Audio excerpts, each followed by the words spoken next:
los ronquidos del león. ¿Y el nacimiento?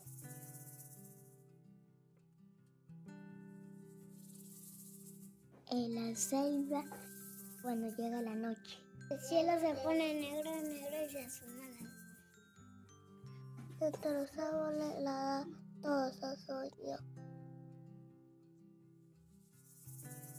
Los elefantes roncan su trompa.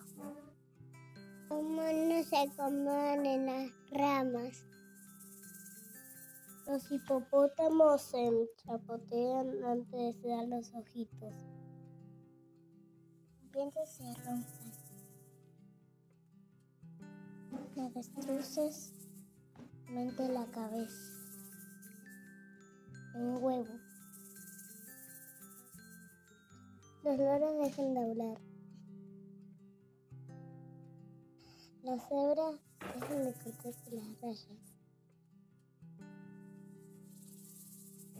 Todo quiere dormir.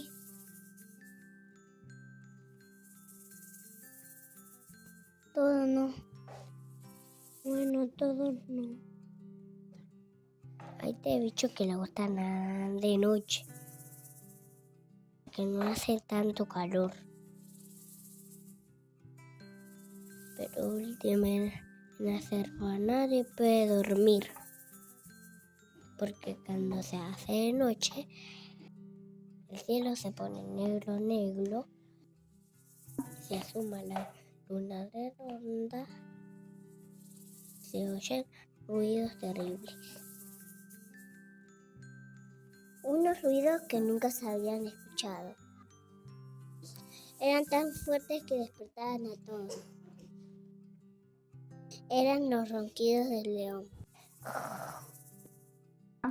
Aunque todos se tapaban la oreja, aunque le suene la nariz al león, aunque le den un tecito de té para la garganta, aunque lo ponga boca arriba, aunque lo ponga boca abajo, el león ronca como loco.